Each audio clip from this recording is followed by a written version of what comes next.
Welcome to the Kingspiration podcast. This is the place where you'll learn how to get unstuck and gain momentum in your life and business. Each week, we tackle the real aspects of entrepreneurship, personal development, relationships, and fitness. I'm your co-host, Ethan King, from Atlanta, Georgia, USA, entrepreneur, TEDx speaker, and best-selling author of Wealth Beyond Money. And I'm your co-host, Justin King, no relation to Ethan, from Cape Town, South Africa, entrepreneur, speaker, and business growth strategist. Our journey crosses continents and cultures, sharing wisdom and experiences to propel you forward. Welcome to Kingspiration. Let's start the conversation. All right. So, Justin, you and I were just talking about how do we incentivize our staff? A lot of times in business, people always ask, how do I incentivize my sales team to do more? And you were just saying something really interesting about incentives versus engaging. Tell us more about that. Yeah, I think we can very easily get caught up in the idea of incentives. And that's essentially the carrot. So what reward, what carrot can I dangle in front of my staff, in front of my team, in front of my sales team, whoever it may be, to get them to perform better, or to get them to, you're wanting a favorable set of behavior, or a favorable behavior change from them with this incentive. And incentive can be its own topic on its own. I mean, I think we could have an episode dedicated to that because there's some really interesting case studies around incentive. But what I've been sitting with a lot more, and a lot of the discussions that I've had over the last few weeks have been focused less on incentive and more on engagement. So as a business owner, as a manager, as a leader in an organization, you have the responsibility to create an environment where people can choose to be engaged. And that is pretty powerful, but they can choose to be engaged, whereas people you can't choose to be incentivized. But when people choose to be engaged, rather, what they're saying is, I choose to be wholeheartedly committed to this organization. I choose to be committed to my team members. I choose to go above and beyond in my role and my responsibilities. I choose excellence over easy, as opposed to sum it up. I choose excellence over easy.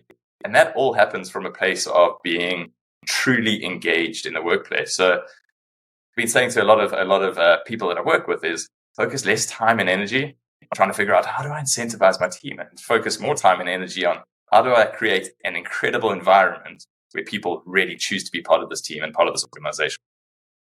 Yeah. So what are some practical ways we can do that? Because what I'm hearing is you're talking about intrinsic motivators versus extrinsic motivators, right?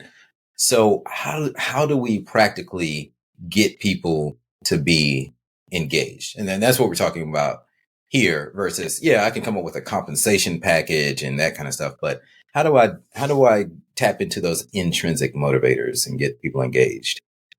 Right. So Gary Vaynerchuk speaks about the idea of you need to micromanage your team. And when I first heard him say that, I was like, we are worlds apart. I completely disagree. But he took it a step further and he said, no, what he means is you need to micromanage your team's wants, needs, ambitions, and desires.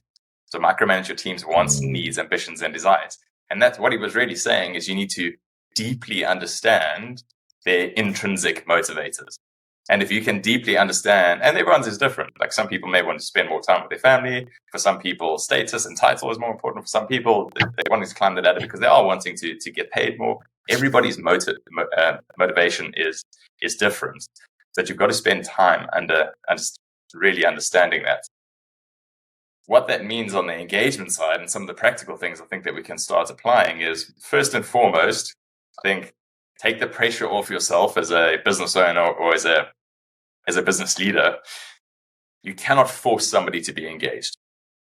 Like it is ultimately a choice. You cannot force them to be engaged. But what you have to take responsibility for is in my workplace, what am I doing that sets people up to choose to be engaged? And a big part of that is just buying into the vision of the organization. Like why does the business exist? Where is it going? And why would I choose to be a part of it? So a big part is really just clarifying a person's role, a person's responsibilities, where they fit into the bigger meaning of the organization. I always think about JFK's story and speaking to the janitor at NASA. And when the janitor was asked what his role was at NASA, and he said, I'm helping to put a man on the moon. And that meant that he was ultra engaged in his job, because he understood, like, the scientists and the engineers, they're not going to be able to perform at their best in order to get this man on the moon if I'm not doing my role, keeping things clean and sterile and whatever else he had to do. So buying into that bigger vision, understanding the role that you play in it, and not downplaying how important that is to people. We all want to know that we're playing a part in the grander scheme of things. Yeah. That for me is number one on the list of things to create an environment where people choose to be engaged. Oh, that's great, man. I hadn't heard that story about the janitor. That's really powerful. And it makes me think about, we were just talking offline about our favorite show, some of our favorite shows, and these inspiring locker room halftime talks that you hear the coach give the team in shows like Ted Lasso and Friday Night Lights. And how can we implement some of that in our business? And like what you just said, like the talk to the janitor is something that you can talk about to every person on your team. Like every single one of you plays a part, an important part in this mission. So, how can we implement more of those locker room talks, those halftime motivational talks? And then you said something earlier when we were offline about inspiring versus motivating. And so I'd like to hear more about to you, what's the difference, since we're here on the Kingspiration podcast, what's the difference between inspiration and motivation? I think for me it's, and I think we've all heard Jocko Willink speak about the fact that discipline trumps motivation, and that's because motivation will come and go. So you're always going to get better results if you're disciplined around something, rather than you're waiting to always be inspired, to always be motivated, because that's not always going to be the case. Mm-hmm. And then where I've thought about bringing inspiration into that is, we do think of inspiration. You're not going to be inspired all the time. So moments of inspiration are absolutely key to have as a business leader.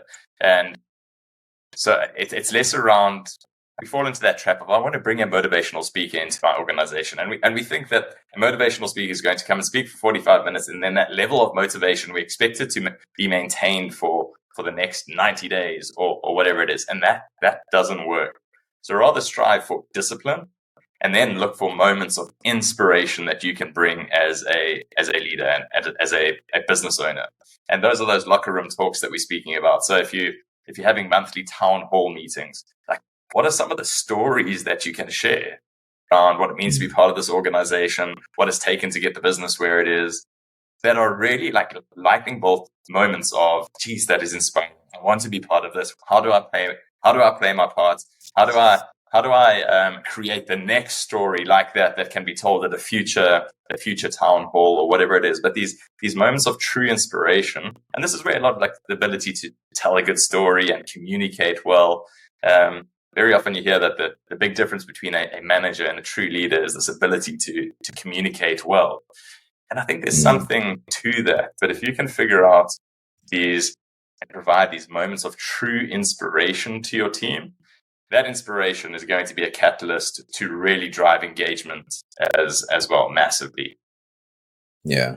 One thing that we do in our company, to that note, is we have our core values: promises, accuracy, logic, and systems. And what I do is I collect stories through that happen, like through customer interactions or interactions with team members, or things that people did that exemplify a particular core value.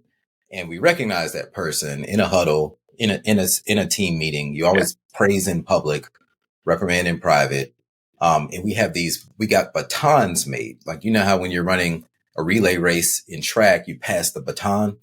Well, we got some batons engraved, and each baton has one of our core values engraved on the baton.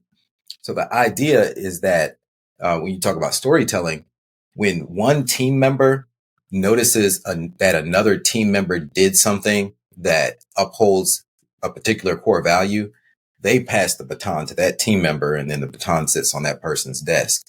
And then the goal is for it to continue to get all the batons to continue to get passed around, not from me, not from management or the C-suite down to employees, but for team members to pass to each other. And that made a huge difference in our company culture in really reinforcing those core values. Yeah, I love that. And I think what everyone just needs to keep in mind is all of this, everything, whether it's engagement, whether it's motivation, whether it's inspiration, whether it's the passing of the baton with your core values, all of this is intended to drive some form of behaviors. So in your own organization, you just need to find what works and drives the set of behaviors that you're wanting to see from your team. And all businesses are different. So sometimes what works in one is not necessarily going to work in another. But I think sometimes we go through these checkbox exercises, whereas what we have to be thinking is what drives the behavior that we are wanting to see on a consistent basis. And then it's a bit of trial and error after that. But so how do you get those behaviors right? How do you get people to choose the correct behaviors? And very often that's by choosing to be engaged, and then choosing to, they choose to be engaged and you choose to inspire them. I think that's really it. How do you get them to choose to be engaged, and how do you choose to more often than not inspire your team? Right. And there's no better inspiration, like you said, than storytelling. So go out there, start collecting stories that uphold your company's core values that you can pass on and inspire your team to get the results that we all want to see happen. That's a wrap for today's episode of Kingspiration. We hope this conversation sparked insights to ignite action in your life and business. We're on this journey together, sharing our challenges and successes to help all of us take the next step towards building momentum and ultimately reaching our goals. If you found value in today's episode, please share it with someone else who might benefit and leave us a 5-star review. And remember to hit subscribe so you don't miss out on our weekly conversations. Until next time, keep rolling, keep growing, and keep being inspired.